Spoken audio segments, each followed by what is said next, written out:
Hạnh phúc là biết đủ. Phật dạy biết đủ là người giàu nhất. Trong thời đại ngày nay, ai cũng muốn nhiều hơn, tiền nhiều hơn, quyền lực nhiều hơn, tình cảm nhiều hơn. Nhưng càng muốn nhiều, lòng lại càng trống rỗng. Bởi vì khi ta không biết đủ, thì dù có bao nhiêu cũng không thấy đủ. Người biết đủ là người biết trân trọng những gì mình đang có. Một bữa cơm bình dị nhưng đầy đủ, một mái nhà nhỏ nhưng ấm áp, một tình thân không điều kiện, tất cả đó là hạnh phúc mà nhiều người đang mơ ước. Nhưng vì mãi chạy theo cái muốn, ta quên mất cái đang có.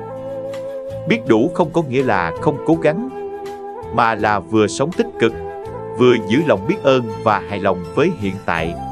Khi lòng biết đủ, tâm sẽ không còn đua tranh, ganh ghét. Khi tâm bình an, thì hạnh phúc sẽ ở lại mãi với ta.